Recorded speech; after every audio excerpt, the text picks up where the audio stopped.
Are you ready? Yes, I just needed a moment. You know you need to stop blaming yourself for what happened. What do you mean? That picture you have hidden in your drawer. Musa was my friend, Asha. I could have prevented the attack from happening if only... If only water money.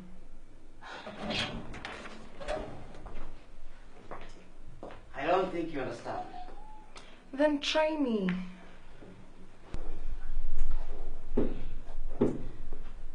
Not right now. Maybe after the launch. Well then, I'm not going in until you tell me exactly what happened. Alright, I will tell you.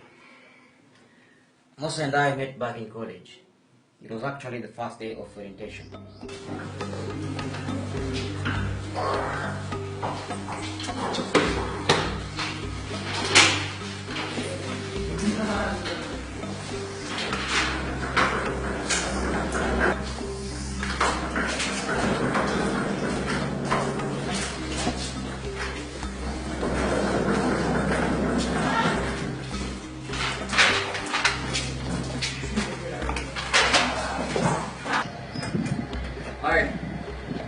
Hi, is this B34? Yes, it is. You must be my new roommate. My name is Amani.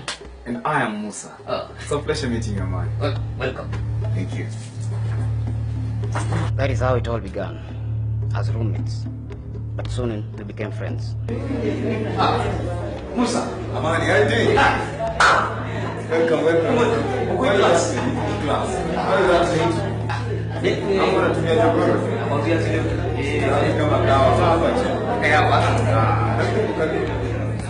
However, unlike me, Musa was very social, and before I knew it, he had already joined most of the clubs in school.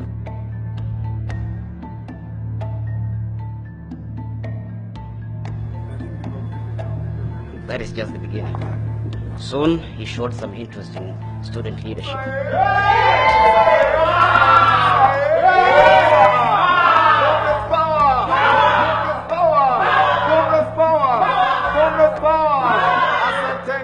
Nimekuja hapa na kuna haja nikiintroduce. Mnanijua? Nani hapa anijui? Nani hapa anijui? Nani hapa anijui? Mimi ndio ule mwenye malecturer anaogopa. Ama ni aje? Wapi makofi ya Musa?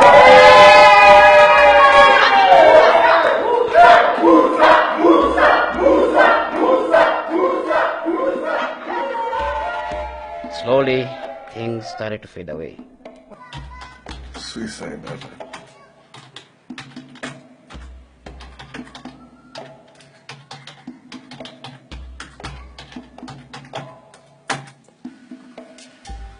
Buda! Uniaje, unataka kuniua? Unashukaje kiufala? Karibu nipige nduru bana. What is this you're watching? That's something from a class assignment. Aye? You don't get disturbed by these images? Not really. Okay. So, good night. Right, good night.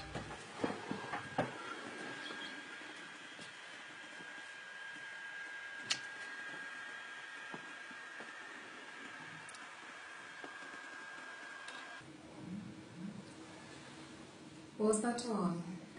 That was the first time to me. There was a time I was looking for my belt in the room.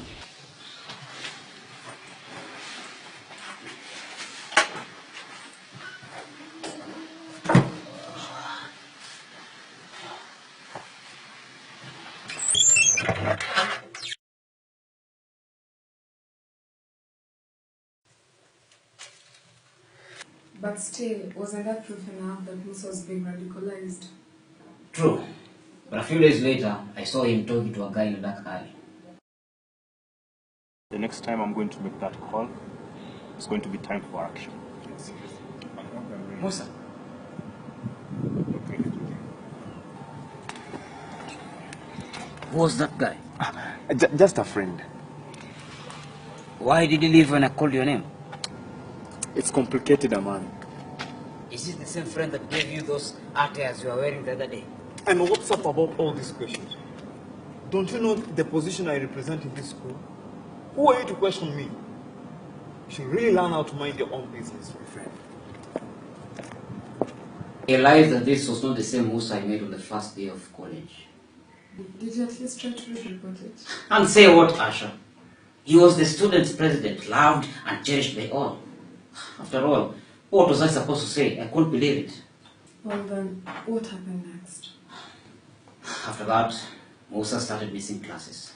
Before we move to the second aspect of our governance class, which is concerned with prevention and enforcement of systems and processes, let's look around and see whether all of us take our class seriously. I simply see an empty space next to you. Amani, Yes, sir. where is your friend? I haven't seen Musa, him you haven't seen him? in like 3 days. If only I knew. Musa made a choice, Amani. You should not hold this against yourself. But if I did something, I would have prevented all this from happening. I would have saved numerous lives. You should stop carrying this burden, Amani. None of it is your fault. You would have seen him on that day, Ash. Akona four, yende akona four. Pana skiza watu hizo ni kelele za chura akona four.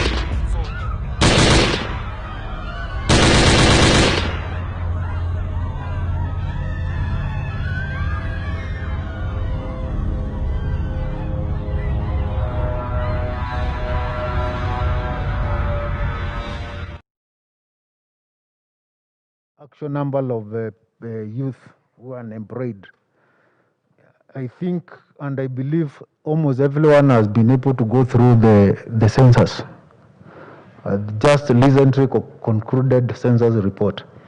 And a quick one, we can see that out of the 47.6 million, that is 5.7 are under the age of 35 years.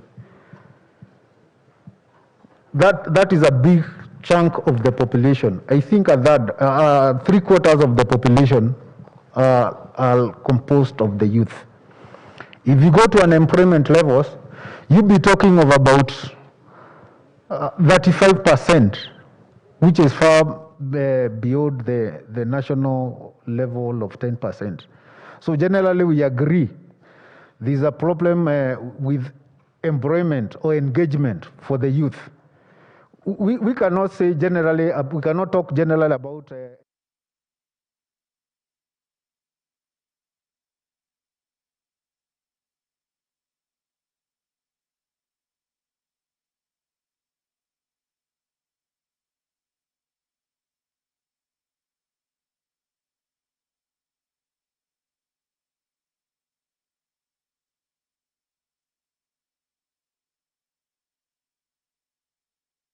people who even, in a sense, feel that they should not depend on their parents. They think also they can be able to think about themselves, decide on what to do. They don't want to be advised at times. Some feel now, I'm independent, I'm growing, I can be able to set my goal, I can be able to think about myself, and I can be able to do my own things.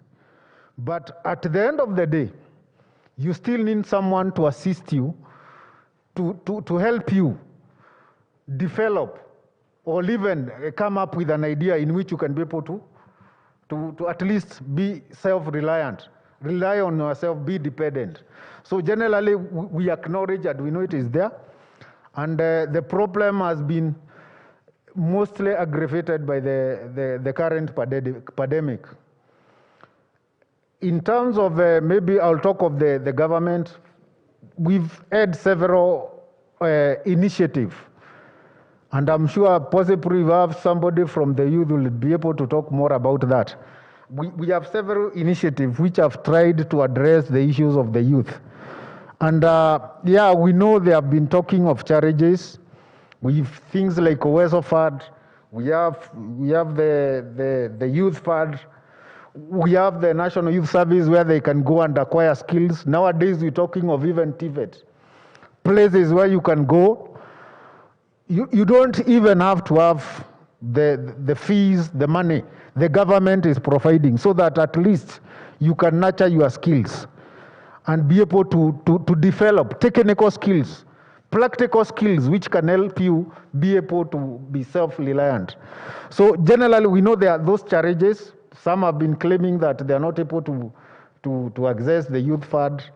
And here comes now the administration, the national government administrative system. It is represented all over. And most of you, for most of the people to access various government services, they have to go through the system, which now is played from the assistant chief. So we are there. We have to ensure that where there are challenges, we are able to address them. And one of the ways of addressing these is, in case you've gone to a government office, you need that youth fund, you need Weso fund, or you need some other opportunities that you're not given that opportunity. You either go to the local administration. If that local administration, you do not have the opportunity to go there, you feel that they're also not helping. We've also come up with ways in which you can be able to engage with the public, members of the public, including the youth. For instance, currently, in case of any delay in service, accessing service for youth or anybody, or reporting any form of claim, we have the Murika Uarivu application. This is a system whereby it is free of charge. You send a message. That message will be accessed by all the relevant security agencies, including the PS, our PS. And you just need to write a message 988. Begin with the county. For instance, we talk of Nairobi. Nairobi County, full stop. You go to the sub-county, the area where you are, the issue you're reporting on. That way we can be able to sort some of the problems which denies the youth the opportunity to be able to support themselves, the opportunity to report crime, the opportunity to be able to deal with the problems within the community. I'll also go to another program which the government started, and this came about after the COVID, the outbreak of the pandemic. Majority of the people who are affected by the pandemic were the youth. These are the young men you'll find, you call them touts, they are not touting, they are trying to make ends meet. You'll go to most of the shopping malls within the town. The small businesses you find there, you will find the youth. They were some of the most affected people because we closed all the businesses. So the government came up with a creative way in which they can be able to engage the youth. And engaging them is to ensure that they have something on which they can be able to rely on. They can be able at least to pay for their rent. You can be able to clothe yourself. Maybe you have a family, you can be able to feed the family. So we came up with the Kazi Mtaani program. The first phase, we're able to employ 10,000 young people. The second phase, we've been able to employ 55,000. I can give the precise figure is 55,524, broken into 53,733. These are the people who are working, the young men and women who are working. And we had 1,771 supervisors. And the supervisors came from the NYS and among the youth champions. I can say, and it is very true, everyone can agree that we have very talented young men and women. And some of them, they have been able to exhibit leadership traits. There are people who can be able to mobilize and lead others and ensure that they're able to deliver a particular goal, including doing some works, even coming up with certain innovations to solve certain problems. And I can give an example. This is a young man, when I reported in the headquarters, we had some challenges with the computer. He used to work with the NYS. And the young man was very, very, very, very good in electronics. He could be able to work on the computers and others. At the end of the day, sometimes last year we had a challenge with the issuance of birth certificates, deaths, and whatever. And what happened? I was posted to review those, to see whether we can be able to arrest the situation. And what happened at the end of the day, this young man, having worked at the immigration department, they have the pigeons which they use to allocate the passports. And he developed pigeons from nowhere. We sat down with him, we agreed on what we want, and he was able to develop a program which was able to issue certificates, birth and death certificate faster, something which impressed the minister. So generally, we can say we have very good people, very good young men who can be able to think, who can be able even to bring, ensure that the country advances in terms of technology, in terms of leadership, in terms of entrepreneurship. All that they need is to be given the opportunity. I think for the beginning, that one might be a better starting point for introducing the topic, and we can move forward. Thank you very much. Thank you so much, Mr. Gitonga, for those insights and highlights already indicating some of the contribution the government is doing. And I also hope that maybe in the next moment, you'll also be able to speak about what are the perspectives in terms of the narrative that youth are often victims of state violence, and whether these alternatives are also open to some of those young people that have been exposed to crime and violence, and or they're just basically the champions that you talk about. How do you select the champions? Those youth that have been involved in crime, violence, and opportunities to reform, are they part of this kind of processes? Thank you so much. Let me now invite Kevin Osido, the Executive Director. Thank you so much, my friend and colleague, Stephen Kadenyo from Pamoja for Transformation. Hamujambo? Hi. Salamu alaikum. Bwana Yesu asifiwe. I don't know what would come into your mind when a terrorist walks into this hall right now.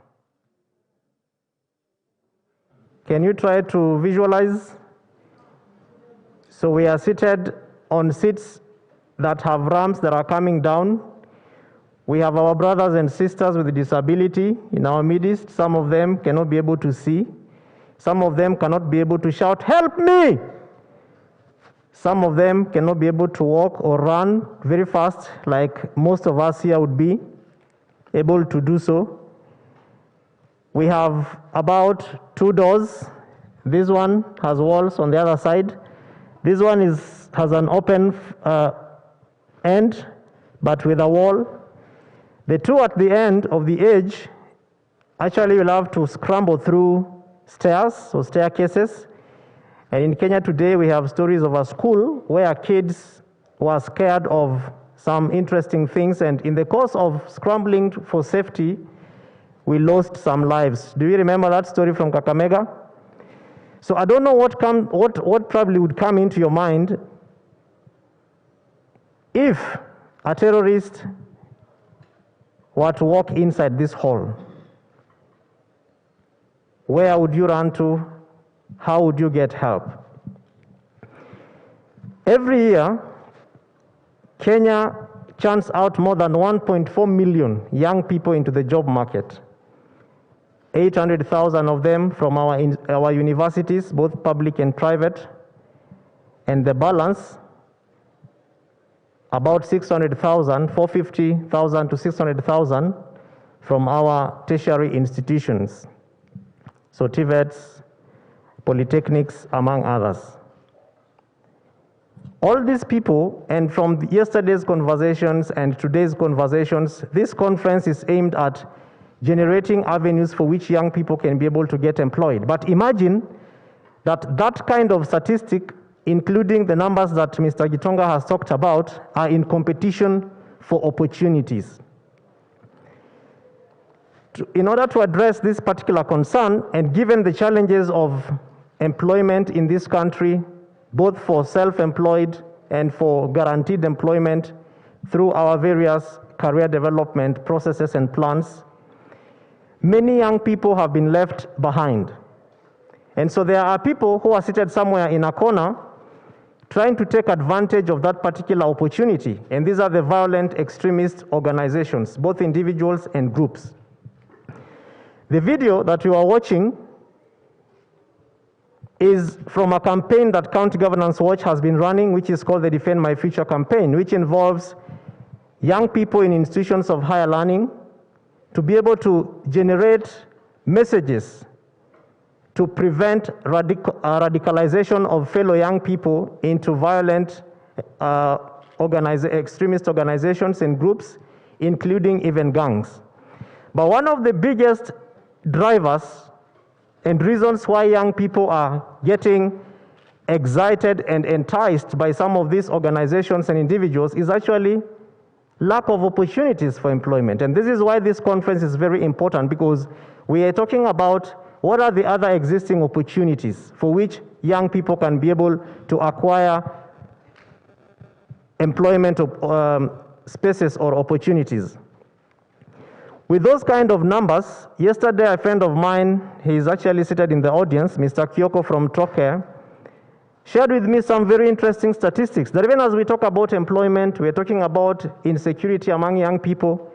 Statistics from across Kenyan universities suggest that the number of Kenyans with at least a degree is slightly over 495,000, 500,000. Some universities do not even have the exact number of graduates who have walked through their doors. And the University of Nairobi, because of the numbers that they churn out there, is obviously in the lead, with an alumni population of 165,000, followed by Kenyatta University with 58,000. Imagine what those numbers would mean for the Kenyan government if all of them joined groups like these ones. Imagine what those numbers would mean if all of them decided to get their own out of self-drive, passion, and excitement, create spaces for employment, and then recruit other people into their companies. And yesterday and part of today, we have also had young people sharing their stories here about what they are doing to be able to create employment. And so the Defend My Future campaign has been tailor-made to be able to push county governments to be able to expand spaces for the youth to get opportunities to be employed. Because when young people are employed at the county levels, or counties come up with proper policies to be able to ensure that young people's interests are safeguarded, there is going to be increased revenues for counties. Amani uongo. Because counties are taxing people at the counties, but again, a majority of these people who are being taxed, either they are boda riders, they are people with mukokotenis because they have to transport goods from one end to the other. Some of them are young people who probably have just, gotten into the job market or immediately graduated from various institutions. But then you are being taxed. Some of those levies are so high. But when you look at the service delivery that the counties are therefore supposed to be presenting back to the citizens, you cannot match those particular kind of extremes. So what this campaign therefore does is to work with county governments to be able to come up with county action plans, youth county action plans to respond to the CIDPs, the County Integrated Development Plans for the counties, the annual development plans, and then feeding all that into the budgets. Of course, there is a challenge of youth empowerment and even engagement and involvement at the county levels. But if you were to look at the numbers that we have been quoting since yesterday, and then put that side by side, juxtapose it to what we expect of both young people to be able to build their families and also contribute back to the GDP, to the gross domestic product of the country, the gap is clearly evident. And that is why there are people out there who are taking advantage of the youth who are either idling or youth who are very, very highly educated but are not effectively being involved or engaged in productive avenues to be able to give back to the society or to Kenyan communities. And that is why, as an organization, we continue to push both national government ministries, departments, and agencies to be responsive to the desires of young people.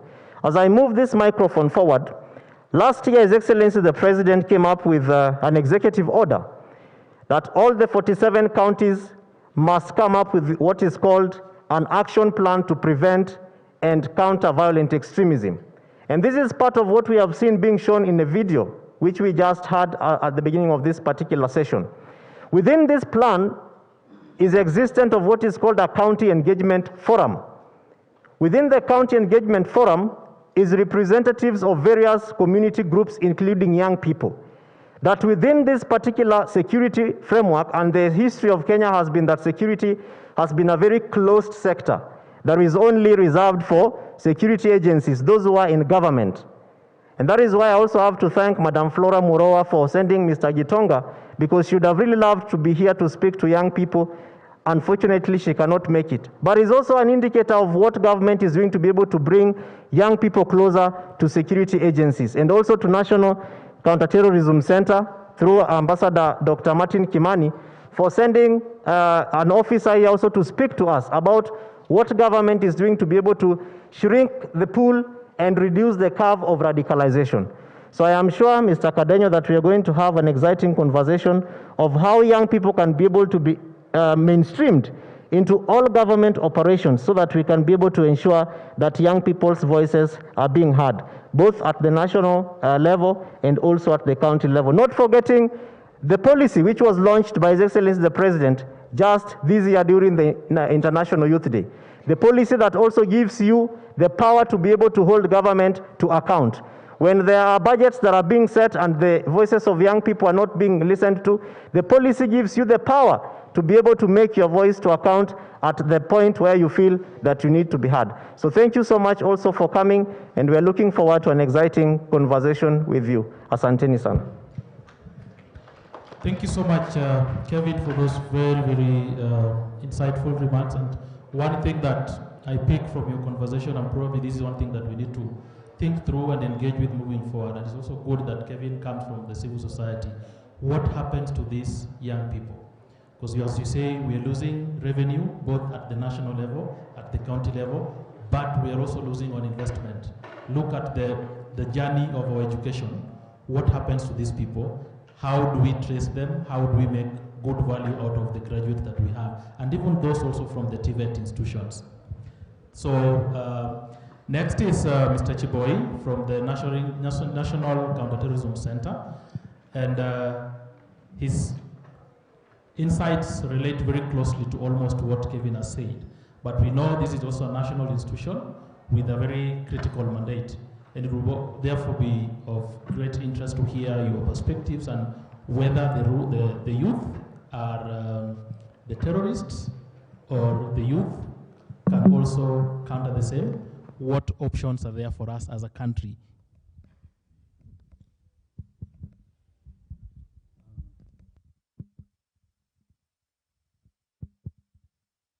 Hello.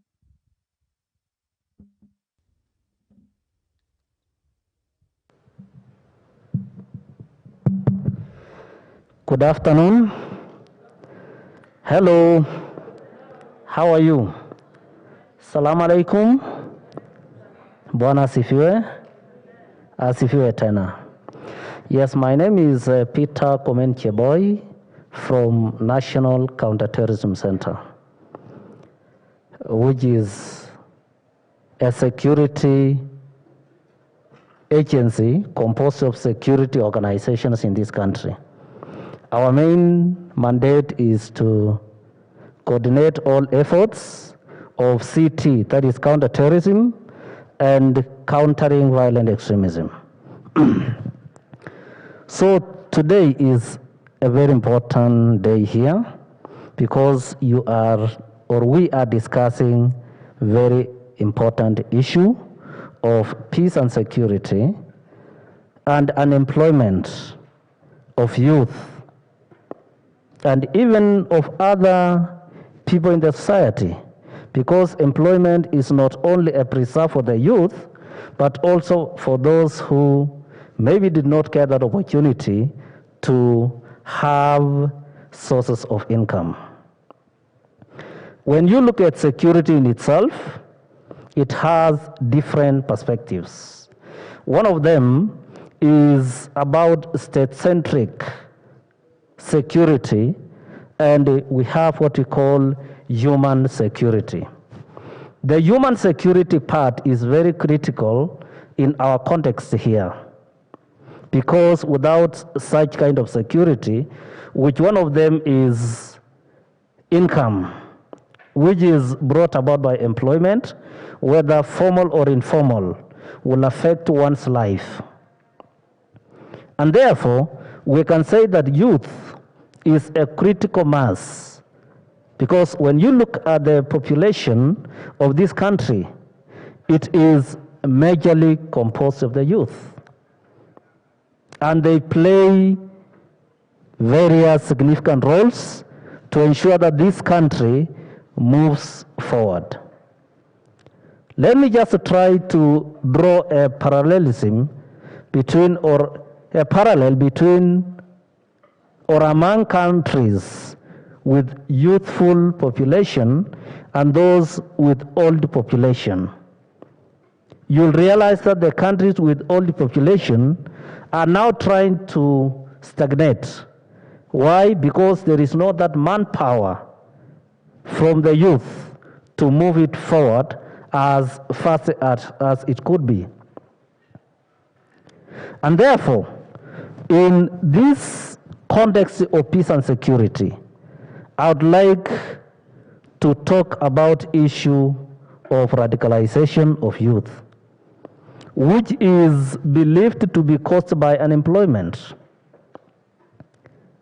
We know very sure, and as Kevin has said, that our various institutions of learning, tertiary and universities, are churning out youth every year that are not being accommodated by the market outside there in terms of employment, be it in formal and private sectors.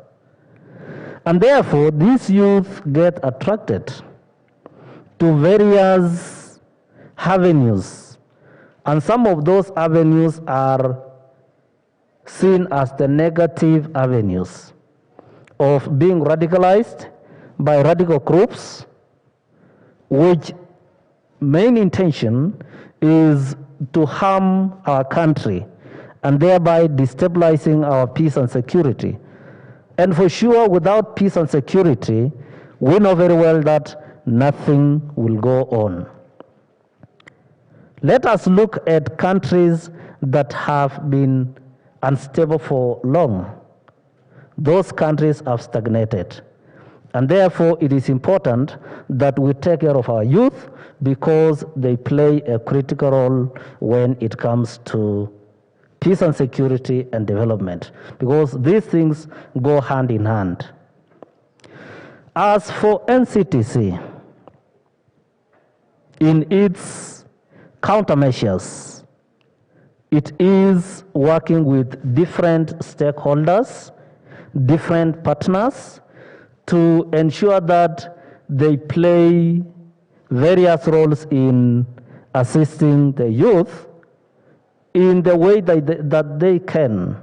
For example, ensuring that there are trainings against radicalization into violent extremism, which is very key, critical, and important component in peace and security.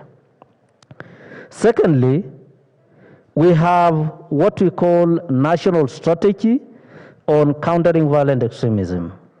This national strategy is what gave birth to county action plans. Why?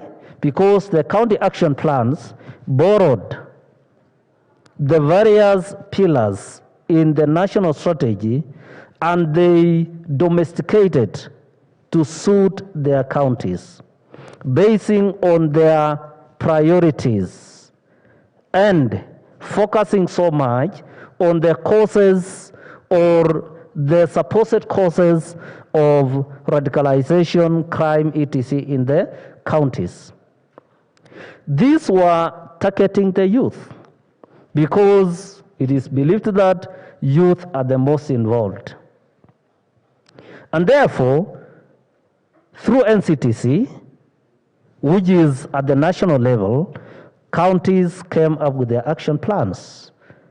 And we believe that with full implementation of the action plans, the issue of unemployment will be shrunk, because the aim is to shrink the pool of unemployment in our country through various players. We also have what we call citizen support as a program that was initiated and supported by various stakeholders under the coordination of NCTC, whereby talented youth or people with ideas that add value in very many areas, including areas of countering violent extremism, come into the fold and play such roles. We encourage talents so that we can have youth who can use technology to craft and come up with counter messaging, the messages that are very critical, that can go to the mainstream or even the social media to assist in countering violent extremism and shrinking the pool of radicalization in this country. Therefore, these programs are initiated not only by NCTC but together with other stakeholders. And NCTC has gone ahead to have some youth through contractual form of employment to assist in crafting these messages. Isn't that one of the ways of eradicating unemployment? Isn't it? It is, isn't it? We know resources are not enough, but what is there we use to add value to lives of youth and also for those who are in need. Therefore, NCTC is looking forward to work with different government organizations, with non-governmental organizations, and other players to ensure that the issue of unemployment is addressed through various government agencies and organizations and even private organizations. How? Because of its coordination strategy. Thank you so much.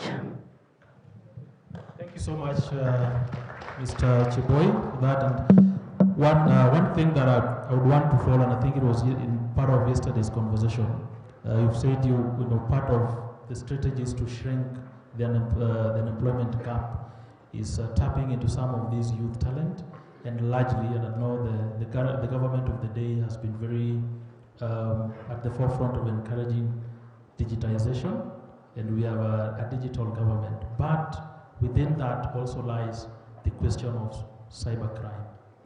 So how do you address that? And given that most of the people in that space are young people, so maybe in the next round, maybe you could speak to that. Okay. As we take comments from our colleague from Kericho County, and also this would be of interest for us to look at the nexus between the national government and the county government in the peace and security and development space, and to the extent to which the county government also have similar spaces that encourages young people to move away from insecurities, crime and violence, but engage in and tap into the development potentials that the counties provide. Karibu.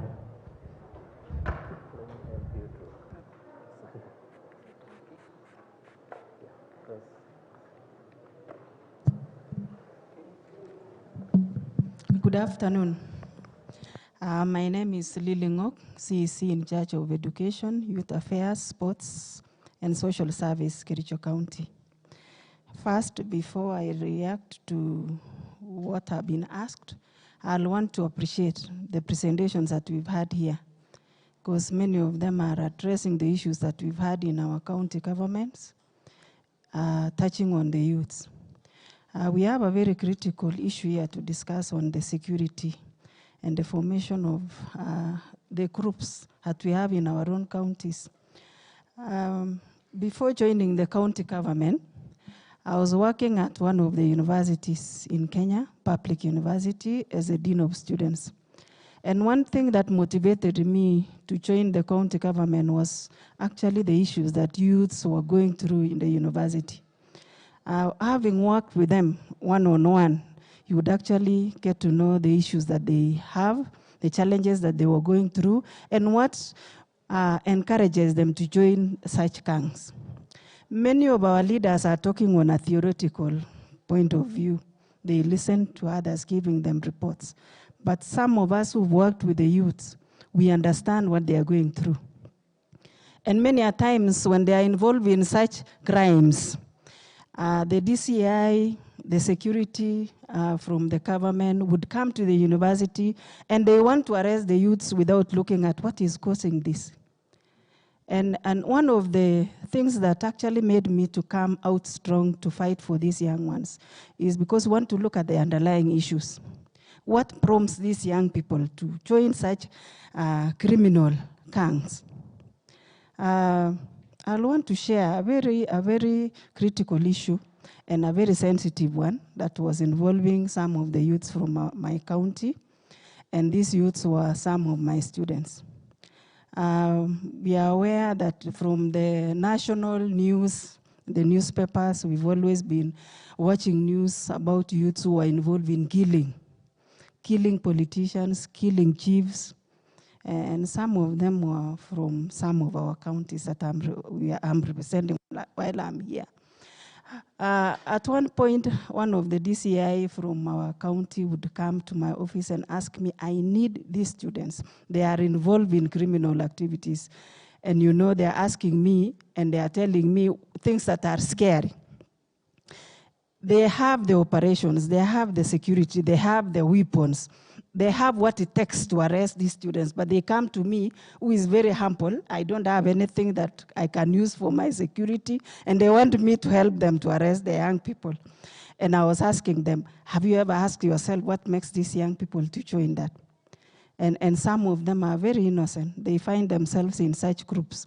Who actually make them to join such groups? I want to share with you. I want to believe here with us are some politicians, those who are aspiring.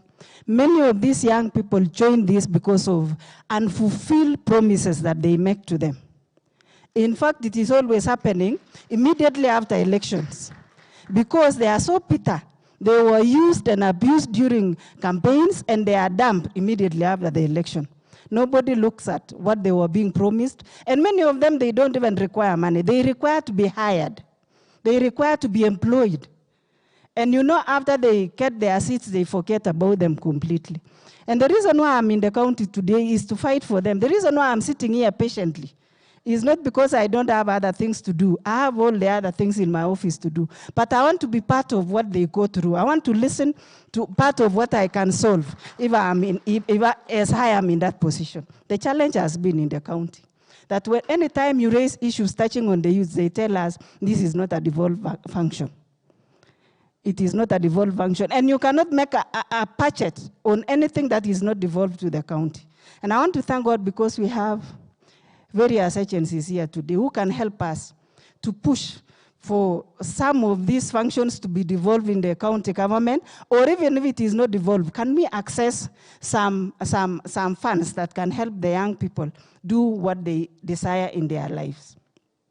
When we talk about the youth affairs, they usually tell us it is in form of the VTCs, vocational training schools, colleges. And when you go there, we are leaving behind many of the graduates who are very bright. And do you know who actually form these groups? These are bright students. They are not formed by those who never went to school. They are formed by those who are very bright, but they lack an opportunity to use their minds to do better things in the society.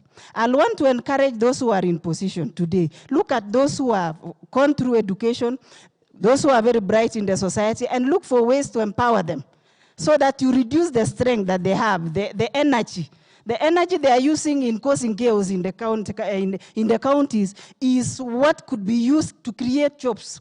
It's what could be used to create spaces that can help the others to work well. What I'm asking is that even the youth who are here, be patient with yourself. Better times are coming. When right people are put in place, better times can come. Don't cause things that are so irreversible in your life. Be patient, and I know God is going to open ways through us so that you can be in a better position in future. Thank you. Thank you so much, Madam. And when you spoke, I actually got scared because we are at that ripe moment for youth to be hired, exploited, and I don't know what we expect next.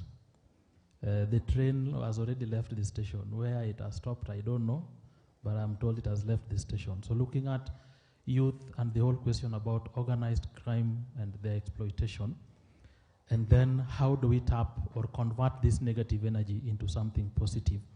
I want to look at this with one last, give one opportunity to comment about this and look at one of the other things that is a limitation to most of the young people is the processes, the government processes that are involved in accessing some of these opportunities.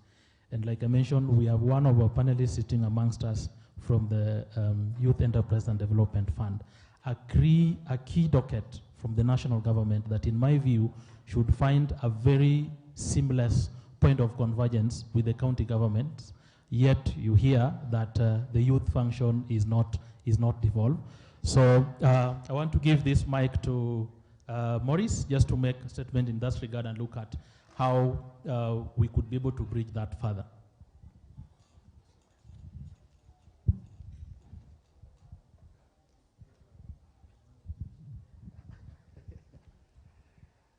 Good afternoon, everyone. Due to public demand, and especially demand by my friend Kadenyo, first of all, I want to take this opportunity to really appreciate and thank the panelists that are here.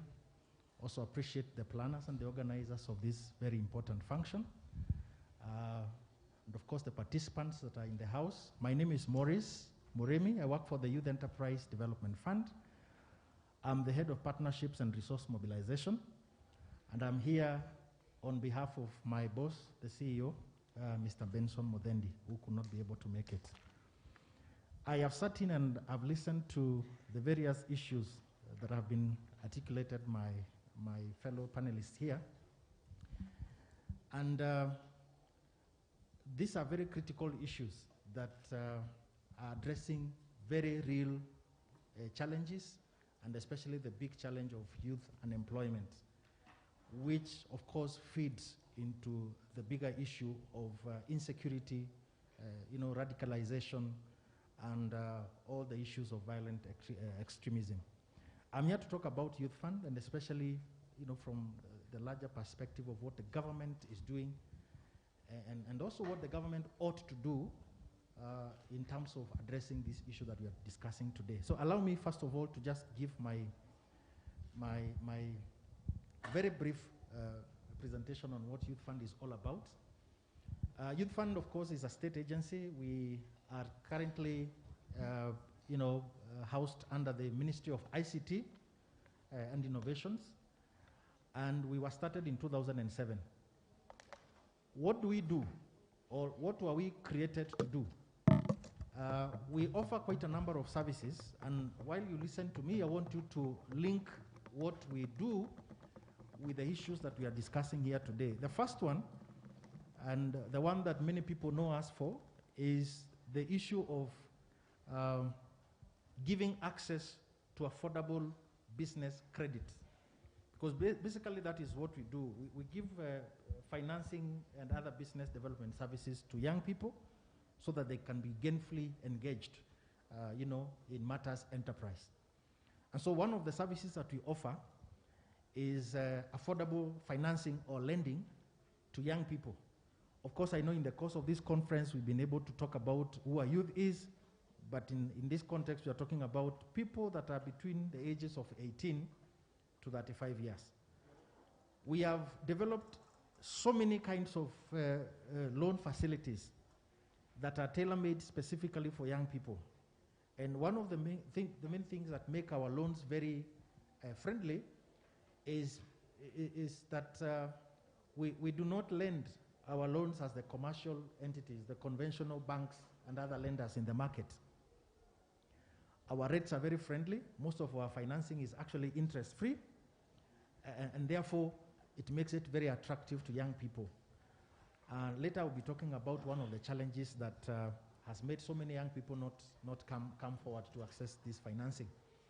The second service that we offer, and maybe before I move to the next issue, when you talk of financing, we have loans that we give to individuals, because one of the questions that we get from young people, and not really a question but a complaint, vijana wanasema, but youth fund mnapeananga tu loans kwa groups peke yake.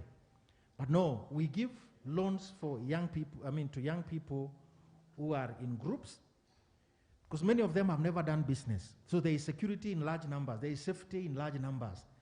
Some people want to just try, see whether it is going to work. And you find that, comfort when you are in a small group. You start a project, we finance you. Then we graduate you to individual borrowing, where you're able to come to us. Some of them, again, complaint number 2, Bwana Kadenyo is there. But you require a lot of collateral and security. Young people don't have logbooks. No, we are able to lend to you still as an individual, still within the group of 5 people. You can say, look, I want my own money as an individual, and I want you to lend to me within the confines of this small group. We give you some money so that you can start your own personal project. Your group acts as the safety or the security that you are looking for. All right? Now we have loans for individuals who are not in groups, who can be able to start off their projects. We have young people who have already made certain sacrifices and they have been able to move out there and actually start enterprises. And all they are looking for is basically some support so that they can expand their small enterprises. We are able to give you financing for that. One of the pillars in the Big Four agenda is the issue of food and nutrition security. And one of the things that we are encouraging as government, we are encouraging young people to do is consider the very many opportunities that are available in the farm, in the soil. Now I know I'm talking to people probably that are born and raised right here in Nairobi, and this message may not resound very, well with them. How many people have come from the counties, just where you are, kindly? Mashinani? No, wachache. Now, people from Mashinani counties will appreciate this message better. But, ladies and gentlemen, I was actually watching a clip on KTN, I think last week last week. I saw a lady that I went to college with many years ago. A lady that had a very nice job here in the city, but a lady who went back to Makueni, the village where she comes from, and has established a very serious enterprise where she is actually growing herbs and for export. Basil, is it basil or what is it called? The herb, Very, very expensive, and she's earning a lot of money. I saw the many women that this young lady has actually employed in her farm. The many young people that this lady has employed in the farm, and I got impressed because I have a personal interest in farming myself. My other name is Murimi. Murimi, where I come from, it means a farmer. I'm also a farmer. All right? So, ladies and gentlemen, we have a loan facility that has been developed by Youth Fund, specifically for young people who are interested in doing anything related to farming, anything related to agribusiness. You're interested, we're able to finance you, and we're able to hold your hand so that you can be able to move forward. I will also venture ahead and add that we also have partners that we are working with in the agricultural space that will be able to mentor you in your journey. That because of time, Allow me to move to the next service that we offer to young people. And as I said earlier, when I speak about the services that we offer, kindly relate to what we are discussing here today. So we offer a lot of entrepreneurship capacity building. Some people want to do business, but they have absolutely no idea where to start. They lack the skills. They lack the knowledge on how to start a small business, how to sustain it, how to see it to growth and to scale it up. And so that's where we come in. We do a lot of entrepreneurship training and capacity building. We do a lot of mentorship for young people in business. Number 3, we also offer what we call market support and linkages. There are some young people, we give them knowledge, we give them financing, they begin to produce, like the lady I mentioned who is doing farming, and they come back to us and they tell us, look, we have produced ABCD using your money and the knowledge you gave, but we have nowhere to sell it. So we have a function and a mandate from government to actually look out for opportunities where young people can market and get to access markets for their products. The next one is, we call it commercial infrastructure, a big word basically for supporting young people to get decent workspaces where we are able to settle them and they are able to get very nice places where they can work. We do that a lot, with our partners. The last one, because I can see the signal. The last one that we do is, when you talk about the whole issue of unemployment, we also have to live up to the reality that is within our country right now. It is very frustrating. We have young people that have gone to school, but unfortunately, the formal job market is not able to accommodate them right here in the country. Now, somebody here has already mentioned, some countries have very old populations. Populations where the kind of jobs that they have and that need to be done in those countries cannot be done by the kind of people that they already have there. And so some of them are forced, some countries are forced to look for people, for labor outside their countries. Now, the country, Kenya, is actually positioning itself as one of those countries that is able to export labor. I know this is something that many people have criticized before. Why are we sending our young people away, our bright minds away? But look here, people, we are exploiting opportunities that are beyond our borders.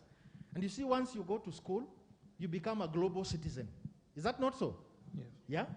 You equip yourself to become a global citizen. You can go work anywhere and earn your living, come and develop your country.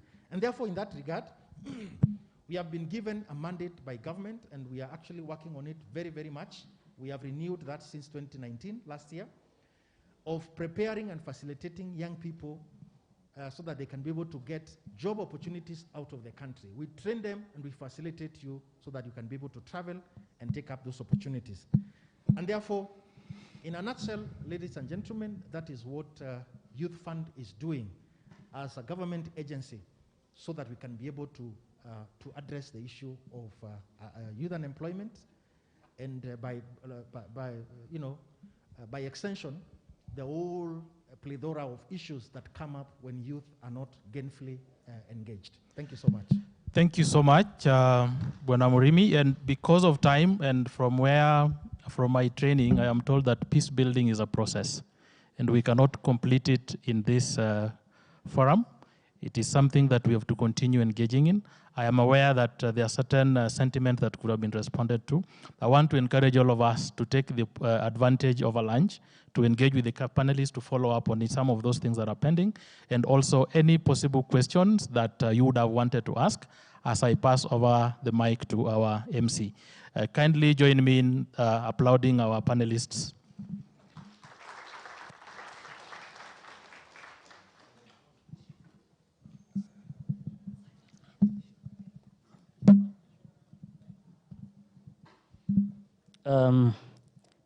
Thank you, Steve. There was one question that you raised about the issue of cyber crimes. And I think you directed that to me on what NCTC is doing about that.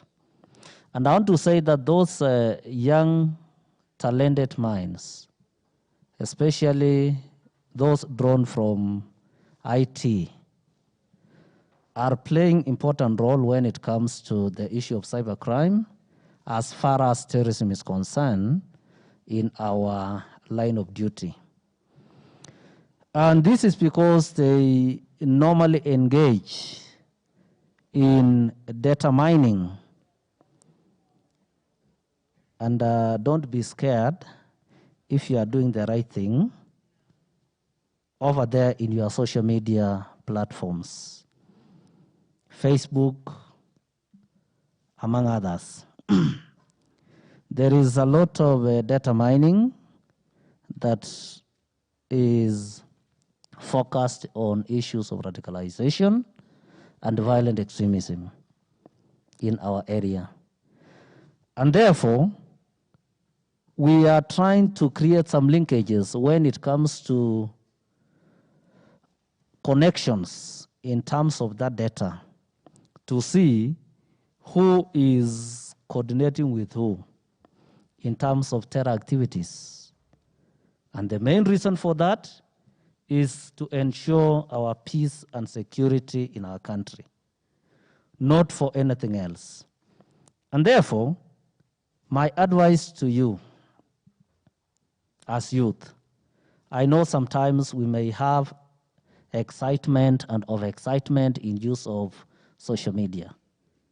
Please choose your words wisely.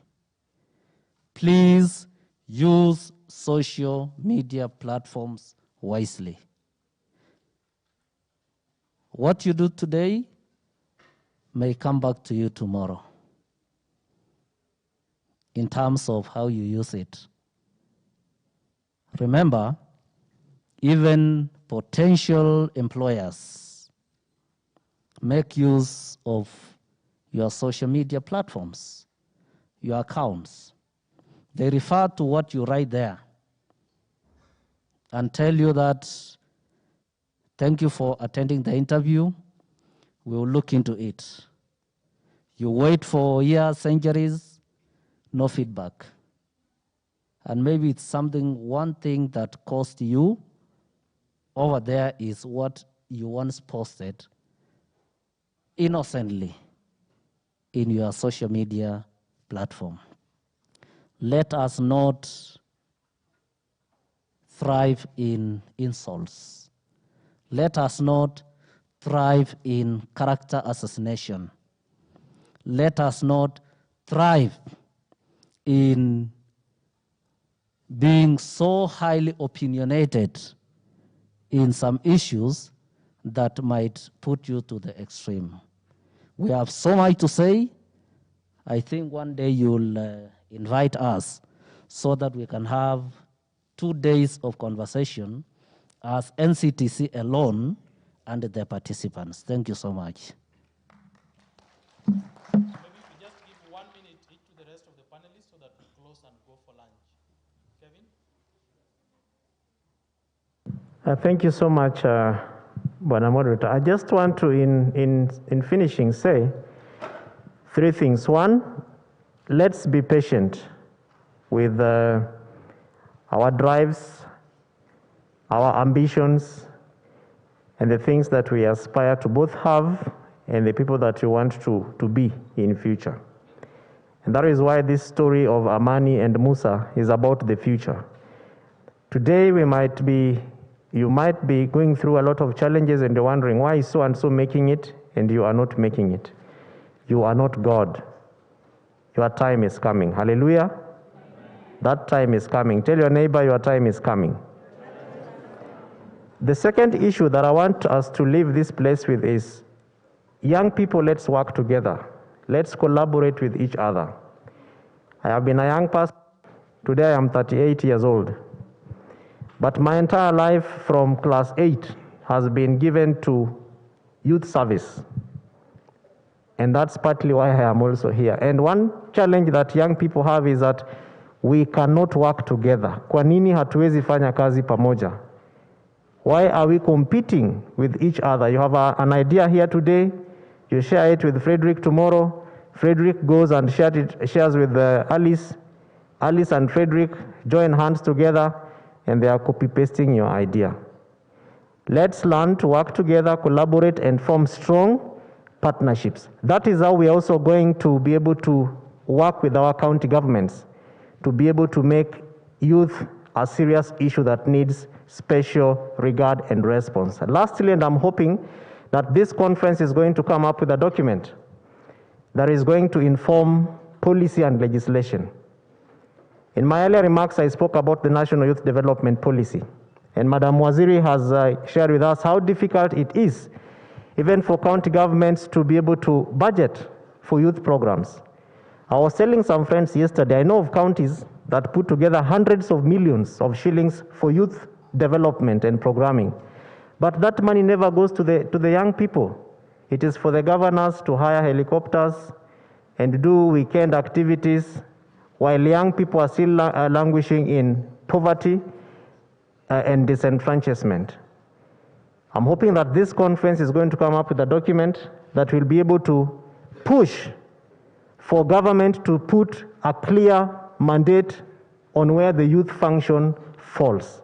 And that through the National Youth Policy, we can say that we want a clear intergovernmental relationship between national government and county government so that counties can actually have a budget to be able to run youth programs. Sawa namna gani?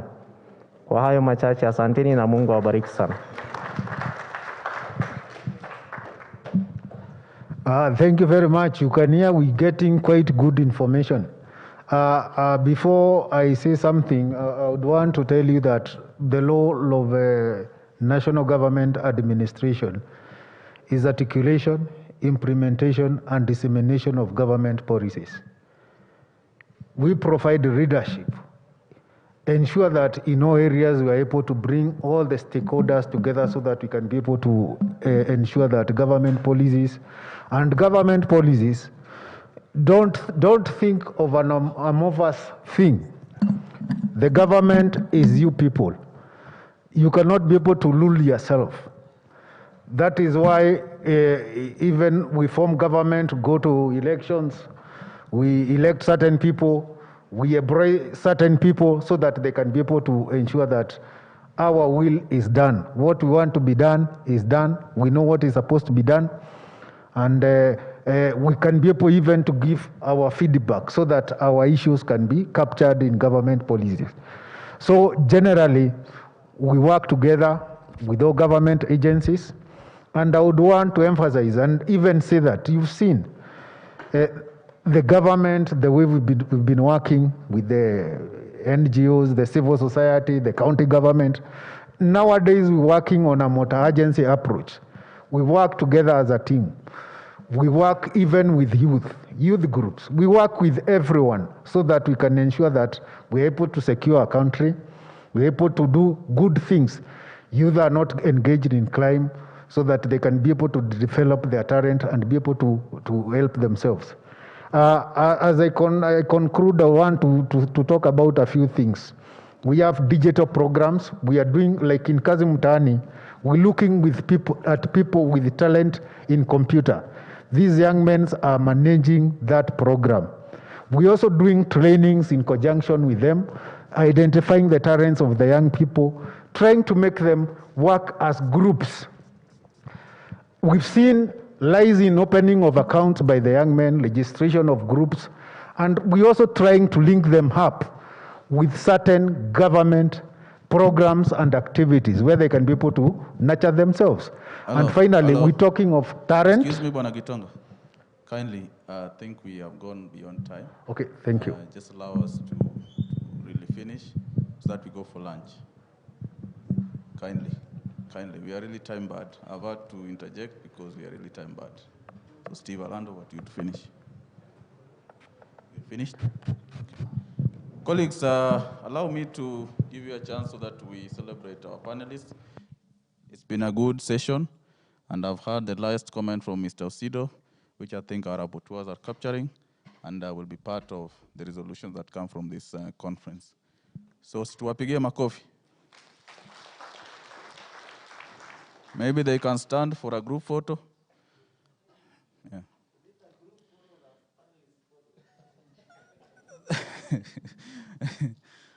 I think you got what I meant already. You were standing for it. So, wale watu wa picha.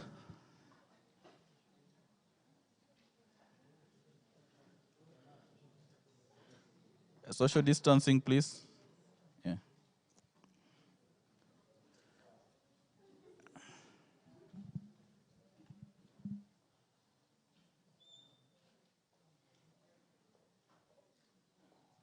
Sawa, tuwapige makofi tena. Thank you very much, Steve.